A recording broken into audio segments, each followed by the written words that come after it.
Oke, baik. Assalamualaikum warahmatullahi wabarakatuh. Halo, selamat siang, Bapak Ibu. Waalaikumsalam warahmatullah. Ya, Pak. Gimana kabar semuanya? Sehat? Sehat, Pak. Alhamdulillah. Alhamdulillah sehat Pak. Alhamdulillah. Bapak Sehat. gimana, Pak? Sehat, Pak. Oke. Yang lain pada masih 19 dah.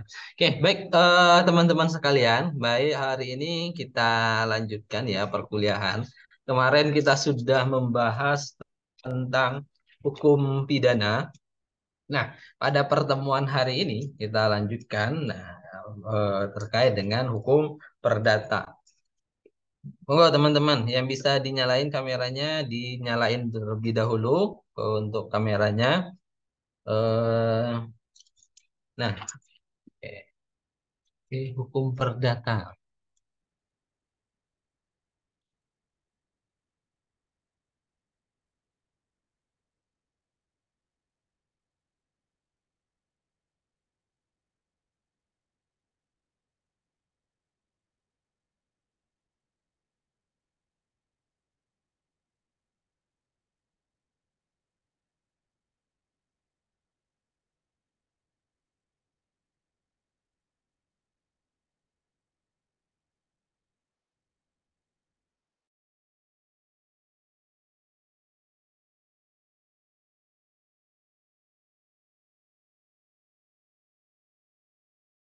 Oke, baik Bapak Ibu, hukum perdata. Nah, ini termasuk dalam ranahnya hukum privat.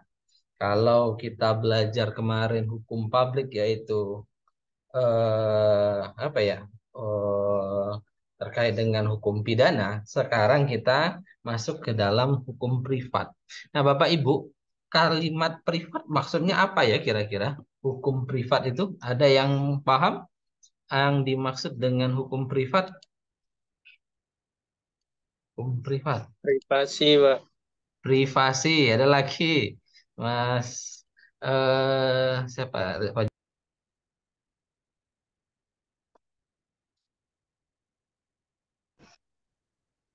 Ada lagi hukum privat,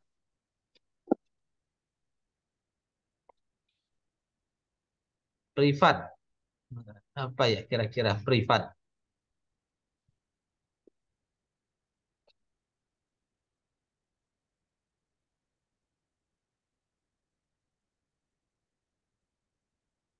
Khusus, Pak. Perseorangan. Perseorangan khusus. Ada lagi.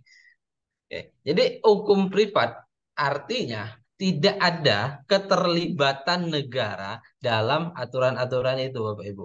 Nah, tidak adanya keterlibatan negara dan hanya mengatur mereka-mereka saja, kedua belah pihak yang apa itu namanya itu yang mengatur tentang hubungan mereka berdua saja. Contoh misalkan dalam hukum perdata itu terkait dengan perjanjian hutang piutang, Bapak Ibu. Misalkan saya dan Mas Rizky eh, terlibat perjanjian hutang piutang sebelumnya. Kemudian saya punya tetangga. Tetangga saya itu ada misalkan Mas Anwar Jelani. Nah, apakah hutang piutang saya dengan Mas Rizky ini mengganggu ketentraman Mas Jelani? Nah, itu mengganggu enggak Mas Jelani? Apabila saya eh, punya hutang kepada Mas Fajar, terus Mas Jailani merasa terganggu ketentramannya. Nah, gitu, Mas. Tidak, Pak. Nah, tidak. Kan itu hanya hubungan saya dengan Mas Fajar saja, Mas Rizky Fajar saja. Atau misalkan saya melakukan transaksi jual beli rumah ataupun membeli mobil baru. Nah, kan tidak ada urusannya dengan Mas apa tuh Mbak Kausar misalkan. Ya, saya tidak mengganggu ketentraman Mbak Kausar sebagai orang yang sebelah tetangga saya. Tapi lain halnya jikalau saya seorang pengedar ganja, pengedar ganja, kemudian ganja tersebut saya jual belikan, tapi tidak di lingkungan saya. Nah, apakah Mbak Kausar sebagai tetangga saya itu merasa terganggu nggak kira-kira dengan aktivitas yang saya lakukan itu?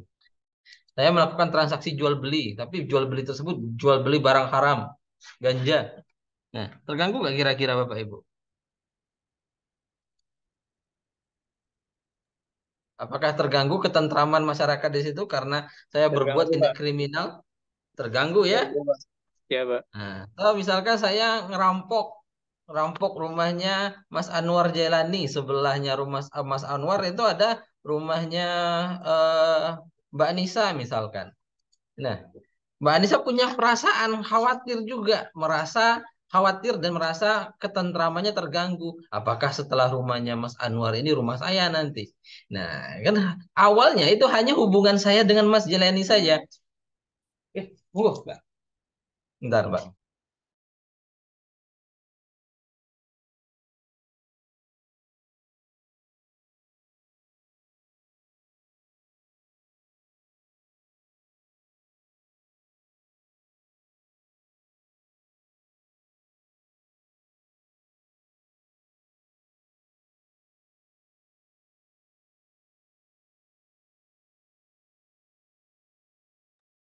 Oke, kita lanjutkan Bapak Ibu. Nah, hubungan hukum itu, misalkan hubungan antara saya dengan seseorang itu tidak menyebabkan kekacauan atau tidak menyebabkan keterganggunya orang lain, maka tidak ada urusan negara di situ untuk mengurusnya. Saya melakukan jual beli, nah dengan orang lain, dengan orang lain, kemudian jual beli tersebut hanya berlingkup hanya saya saja. Nah, disitulah tidak ada peran negara, negara tidak berikut campur di situ. Tapi lain halnya jika misalkan saya melakukan suatu tindak pidana. Nah, tindak pidana tersebutlah yang menjadi penyebab apa ya misalkan kekhawatiran masyarakat, menyebarkan rasa tidak nyaman di masyarakat tersebut. Nah, kemudian pemerintah ikut campur dalam situ. Pemerintah ikut campur di situ dan itu dinamakan dengan hukum publik. Nah, hukum perdata itu erat kaitannya dengan hukum apa itu namanya? Hukum privat. Oke, baik Bapak Ibu. Nah, hukum privat. Nah, hukum perdata. Artinya hukum ini banyak sekali bentuknya yang menjadi hubungan antara pribadi dan orang lain. Kita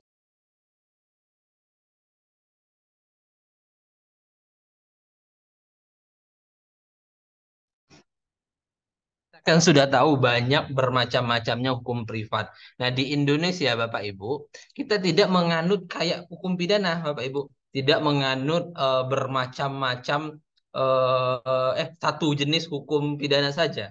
Tapi kalau hukum perdata terjadi pluralisme bermacam-macam, Bapak Ibu.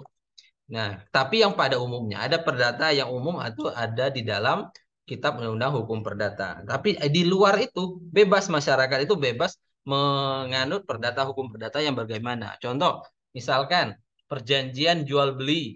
Nah, itu ada di dalam Kitab Undang-Undang Hukum Perdata. Tapi perjanjian terkait dengan sewa beli, pernah dengar sewa beli? Nah, kayak leasing Bapak Ibu. Eh, Leasing itu merupakan suatu bentuk perjanjian yang awalnya kita sewa motor tersebut. Tapi dengan cara kita ansuran, kemudian kita gunakanlah leasing tersebut sebagai barang jaminan untuk pembayaran hutang tadi. Nah, itu bermacam-macam hukum perdata. Nah, kalau kita lihat perdata umum itu ada bermacam-macam hukum perdata, ada perdata adat, perdata Islam, perdata Eropa yang kita jadikan sebagai pegangan juga, dan hukum perdata yang bersifat nasional. Nah, perdata yang sifat nasional itu secara umum menggunakan Kitab Undang-Undang Hukum Perdata. Nah, Bapak Ibu, teman-teman bisa nanti membeli buku Kitab Undang-Undang Hukum Perdata.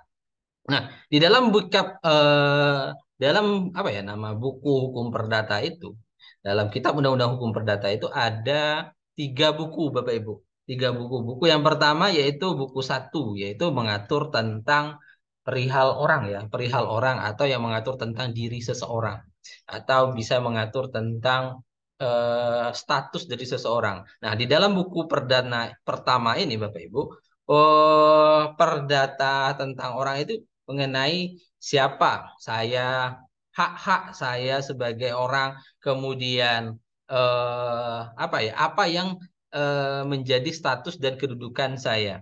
Terus yang kedua tentang harta benda yang mengatur tentang hukum kebendaan, termasuk di dalam sini terkait dengan kepemilikan benda, terus kemudian status waris, dan juga tentang sewa jual terkait dengan hak sewa terhadap benda tersebut.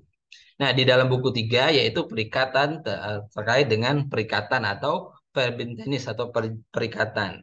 Nah, dalam buku 3 ini mengatur tentang hak-hak dan kewajiban seseorang yang berlaku terhadap orang-orang atau pihak-pihak tertentu dalam hukum kekayaan perdata. Buku terakhir yaitu mengatur tentang pembuktian dan lewat waktu. Nah, itu yang diatur di dalam Kitab Undang-Undang Hukum Perdata. Kita masuk dulu ke hukum perorangan. Nah, hukum perorangan ini menentukan status seseorang. Status seseorang, Bapak Ibu. Status apa sih kedudukan seseorang? Siapa sih subjek hukum? Nah, di dalam hukum perdata, dalam hukum perorangan ada subjek hukum. Yang pertama yaitu subjek hukum itu naturalik person.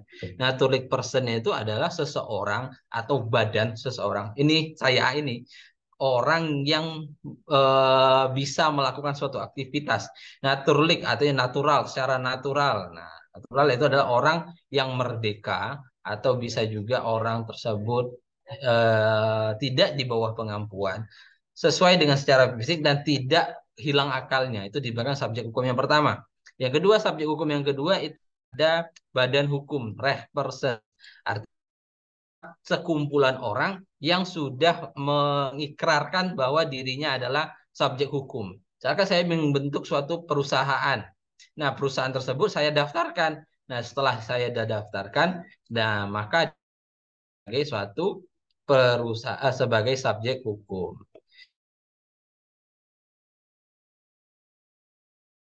Hukum keluarga. Nah,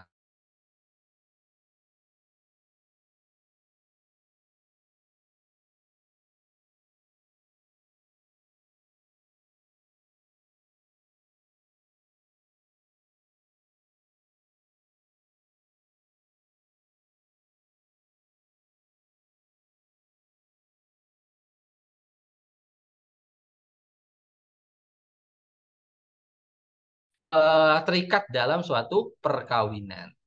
Nah, itu diatur dalam pasal 2 dan KUA Perdata.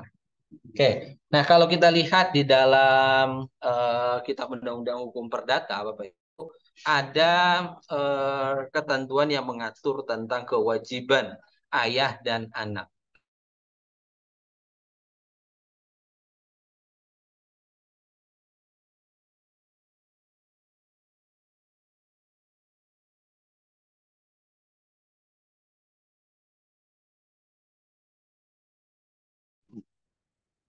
Suara saya terputus-putus nggak Bapak Ibu? Atau jelas? Soalnya saya terlalu terlempar keluar. Halo? Enggak, Pak. Aman. Jelas Lumayan Bapak Ibu? terputus, Pak. Aman, Pak. Hah? Kadang Sedikit terputus-putus. terputus. Sekarang aman, Pak. Oke, saya saya matiin kamera ya supaya lancar. Oke, saya lanjutkan terkait tentang eh, hubungan orang tua ayah. Nah, kewajiban si ayah dalam hukum keluarga. Ayah juga dilarang untuk membagi-bagi atau mengurangi harta benda anaknya kecuali mendapat izin dari hakim. Nah, orang tua dapat memungut hasil dari harta benda anaknya hingga anak tersebut berusia 21 tahun. Nah, orang tua dapat dicabut kekuasaannya. Dicabut kekuasaan terhadap anak apabila ia sangat melalaikan kewajibannya dalam kewajiban dalam merawat anak tersebut. Apabila misalkan anak tersebut memiliki harta, misalkan dia seorang artis cilik ya, seorang artis cilik kemudian dia menghasilkan uang atau konten kreator sekarang, konten kreator. Nah, yang mengelola keuangan anak tersebut adalah ayah yang berkewajiban menguruskan harta tersebut. Nah, ayah dilarang membagi-bagikan harta tersebut. Terus memungut hasil, orang tua juga dapat memungut hasil dari harta anak tersebut. Terakhir, buku yang ketiga yaitu hukum tentang harta kekayaan. Nah, ini yaitu pengaturan-pengaturan mengenai perihal hubungan hukum yang dapat dinilai dengan uang. Nah, yang dimaksud di sini adalah kekayaan adalah sejumlah hak dan kewajiban dari seseorang yang dapat dinilai dengan uang. Kekayaan ini bisa dapat dipindahkan kepada orang lain atau hukum apa tuh? Atau bisa disebut dengan hukum kekayaan kalau hukum harta benda ini. Nah, dalam hukum kekayaan itu ada yang pertama yaitu hukum benda. Hukum benda adalah hukum yang mengatur tentang hak-hak kebendaan yang mutlak, artinya kepemilikan terhadap suatu benda tersebut, kalau objek dari perikatan tadi. Nah, atau yang kedua yaitu hukum perikatan. Nah, hukum perikatan adalah hukum yang mengatur hubungan hukum yang bersifat kehartaan. Nah, artinya bukan lagi hukum benda ya, tapi hukum perikatan. Misalkan saya melakukan transaksi. Nah, terjadilah perpindahan harta antara saya dengan si B. Nah, itu diatur di dalam hukum perdata. Terus ada terakhir hukum waris. Nah, hukum waris yaitu adalah hukum yang mengatur tentang peralihan harta setelah orang tersebut meninggal dunia. Nah, itu dari hukum-hukum yang berada di dalam lingkungan hukum perdata, Bapak Ibu. Nah, hukum perdata ya seputar apa ya nama itu? Seputar tentang kepemilikan, hak benda, hak dan lain-lain. Ya, oke, saya lanjutkan ke pertama. Sampai di sini ada yang bertanya, Bapak Ibu? Silakan kalau ada pertanyaan terkait dengan hukum perdata.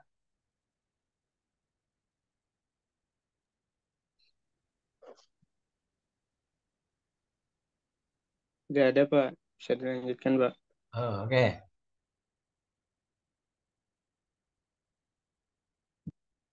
Saya buat absen dulu ya.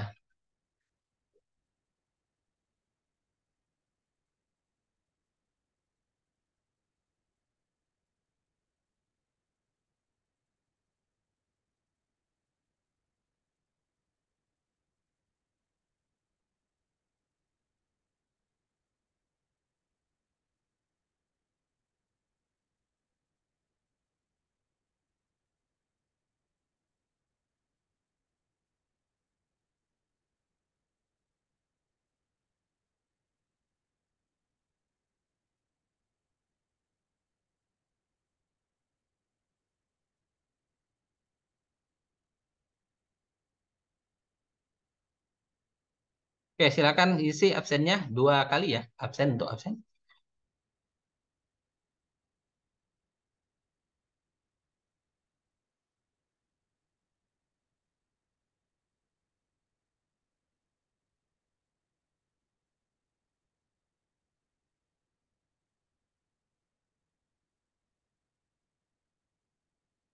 Oke, ini untuk bahan diskusi kita, Bapak Ibu. Sebentar saya tampilkan bahan diskusi. Silakan baca kasus ini. Bentar, saya tampilkan dulu. Nah, bagaimana penyelesaian terhadap kasus ini? Oke, sebagai pandangan Ibu, Bapak. Nah, kita kan sudah belajar terkait tentang perdata dan pidana. Nah, silakan Bapak Ibu, teman-teman sekalian, membaca contoh kasus ini. Si A dan si B menjalin suatu kerjasama bisnis, di mana A menawarkan produk pada si B. Namun karena si A tidak mempunyai cukup modal untuk biaya produksi, maka minta ke si B untuk memberikan uang muka sebesar 50%, yaitu 500 juta yang digunakan si A untuk memproduksi barang pesanan si B dengan tenggang waktu produksi selama 5 bulan. Nah, si B menyetujui, maka dibuatlah suatu perjanjian kerjasama A dan si B. Kemudian uang muka tersebut 500 juta itu diberikan oleh si B kepada si A. Nah, itu terjadilah kontrak. Ketika si A menghubungi suppliernya untuk memesan bahan baku, salah satu suppliernya menawarkan si A untuk berbisnis properti dengan keuntungan lebih menggiurkan. Kemudian si A lalu membuat suatu perhitungan ulang dan kesimpulannya dia bisa memproduksi barang pesanan B hanya dalam waktu 3 bulan. dan waktu 2 bulan dipakai si A untuk menggunakan 500 juta dari si B tersebut untuk berinvestasi properti dengan kalkulasi 200 juta. Sehingga si A berpotensi untuk mendapatkan keuntungan ganda setelah berinvestasi properti di pasar. Nah, setelah berinvestasi properti, pasar properti anjlok. Si A kehilangan uang 500 juta dan dia dapat dari si B yang seharusnya dijadikan modal untuk memproduksi pesanan si B. Setelah 5 bulan berlalu, waktu pengiriman barang si B telah tiba. Si A tidak dapat memenuhi dan si B marah dan melaporkan ke kantor polisi. Nah, gimana penyelesaian dari kasus seperti ini? Oke, jadi gampang ya. Tadi ceritanya si A ini dapat bisnis proyekan. Kemudian karena kurang modal dia minta ke si B sebagai pemegang apa tuh? Sebagai pembeli ya, pembeli 500 juta, 50% dulu. Tapi karena dia dapat lagi apa tuh tawaran untuk berbisnis properti, nah dia investasikanlah uang 500 juta dengan 200 juta itu ke bisnis properti. Tapi setelah properti pasarnya anjlok, nah, si B ini tidak bisa melaksanakan apa ya? Tidak bisa melaksanakan eh, apa kegiatan melaksanakan si A ini tidak bisa menyelesaikan pesanan si B tadi. Nah, si B tadi pesanannya tidak bisa diselesaikan.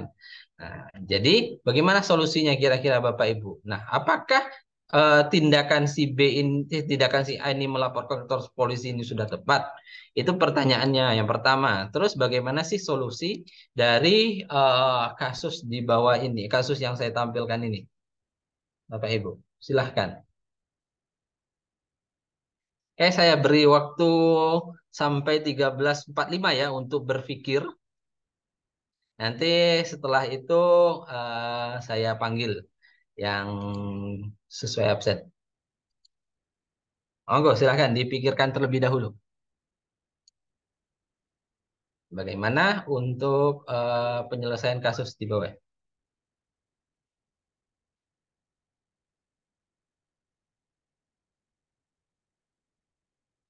Tunggu ya.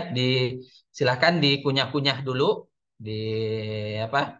Dibaca-baca. Nah, nanti hasilnya dari penyelesaiannya.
Di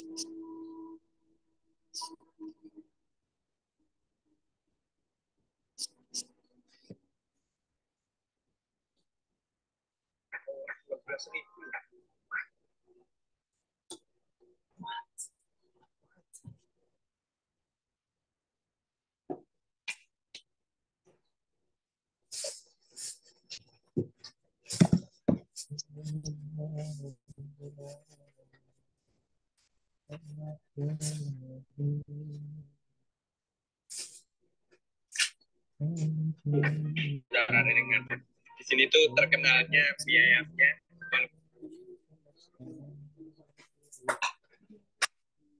Ringkasannya terus terlalu berkelan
Oke, gimana Bapak Ibu? Sudah bisa bertemu jawabannya? Hmm. Gimana Mas? Saya panggil ya. Mas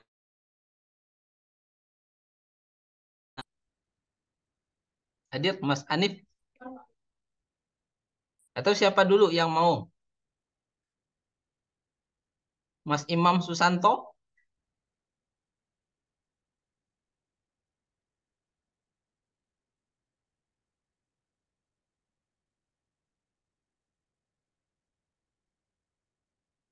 Mas Afif? Afif Pudin?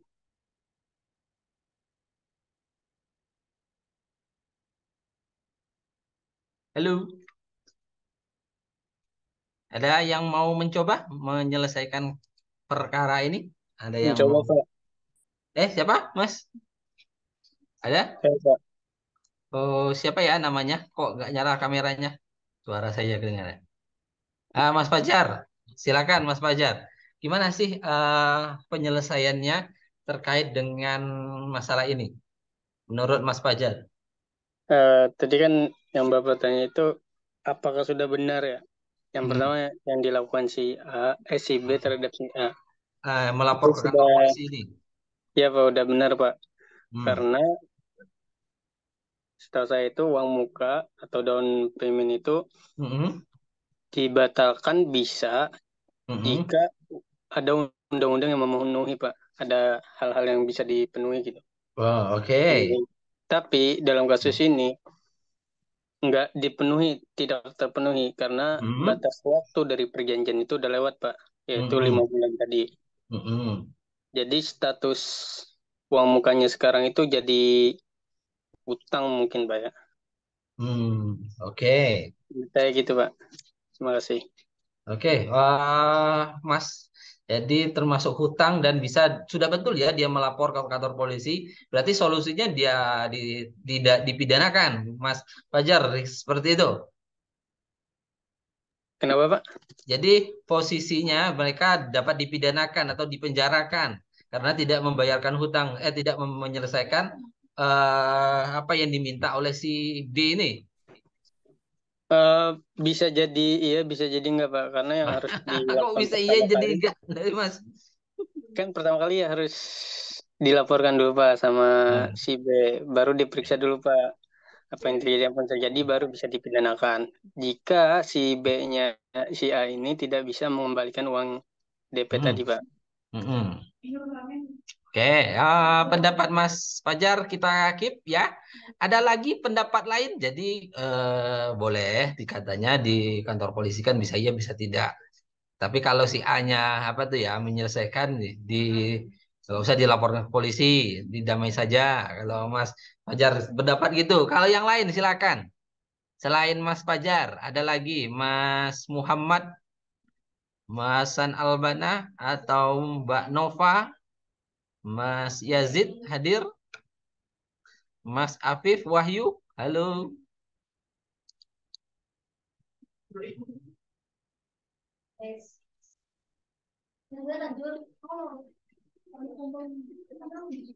Halo, halo, halo. Suara saya kedengaran. Mas Rosiul, Mas Raid, gimana? Mas Raid hadir? Oh ya, ini hadir. Hadir, Mbak Pak. Kausar, monggo. Ada pendapat Mbak Kausar?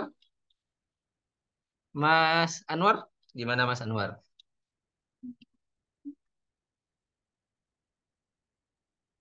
Ya, sudah betul, Pak. Oh, jadi sependapat dengan Mas Dilaporkan ke Fajar polisi tadi. karena memang ini kan sifatnya mungkin ya, Hmm, sifatnya mungkin ini kontrak ya, Pak. Tapi hmm, mungkin bisa dikategorikan sebagai pidana juga ke hmm, yang saya rasa ya, Pak, ke penipuan. hmm, Soalnya kan hmm, eh, kalau dilihat-lihat mungkin secara kasat mata tidak ada unsur penipuannya. hmm, Tapi dengan menyalahi kontrak juga otomatis si hmm. pihak siapa yang dihutangin itu B ya, Nah, si dia B. merasa merasa ditipu gitu. Jadi bisa Oh, masuk ke ranahnya ranah perdata ataupun pidana, Pak. Jadi dua-duanya bisa masuk gitu. dipidanakan seperti itu. Iya, Pak. Oh, oke. Nah, Mas Anwar masih separtai dengan Mas Rizky Fajraitabani. Kalau Mbak Kausar gimana Mbak Kausar? Nah ini udah dicari-cari jawabannya di belakang mau dijelasin kayaknya mah. Itu bahkan lapor ke polisi dulu, tapi Gimana Mbak mungkin Kausar? masih Ada bisa, pendapat kira-kira gak mungkin terkait masih dengan bisa kasusnya si A dan si B mediasi ini? dulu gitu, Pak. Nah, Nggak harus langsung di penjara, ke dipidana kantor sih, Kak. polisi Maksudnya dulu. ya terus dilihat dulu itikat baiknya gitu ya, mungkin Nah, gitu. eh, dari si A, apakah si A memiliki mau berjanji untuk membayar hutang atau kayak gimana, atau misalnya kalau misalnya ternyata ntar dia kabur atau dia nggak mau Oke, kalau dia menindaklanjuti, baru kalau baru dipidana gitu. Oke, Gitu, Pak. Nggak.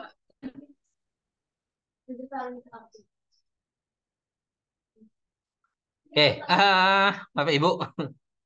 Jadi ada dua pendapat ya sejauh ini ya. Nah, kalau Mbak Kausan ini katanya nggak apa nggak usah dulu ke kantor polisi. Terus saya tutup dulu. Nah, oke. Ya, tidak harus ke kantor polisi dulu. Cukup dengan apa aja dengan jalan damai. Jadi ini kasus ini merupakan kasus perdata Bapak Ibu. Ini kasus perdata.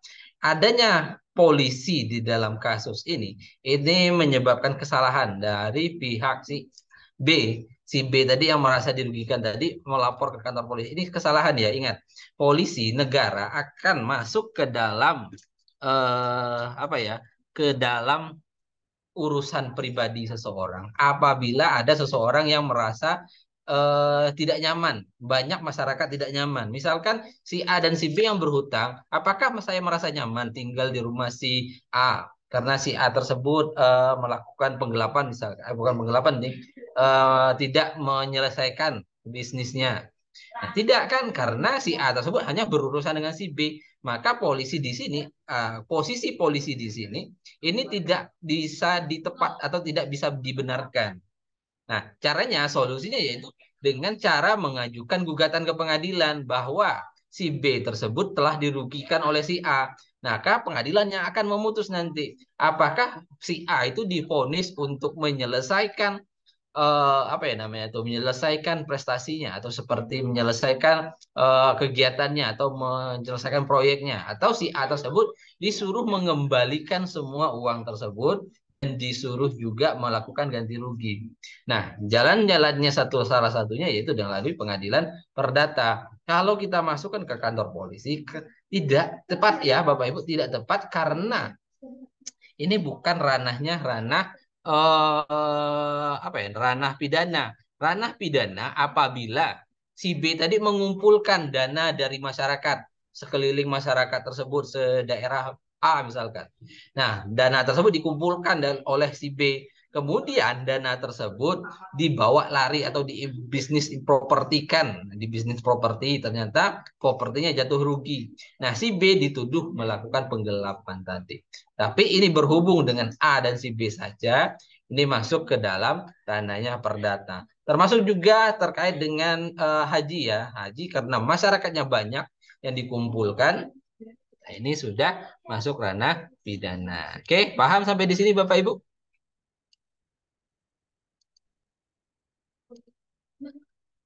Pak. Oke, silakan. Ada pertanyaan? Jadi udah benar Pak yang dilakukan si B terhadap siapa ya? Ya, si B itu belum nggak benar Mas.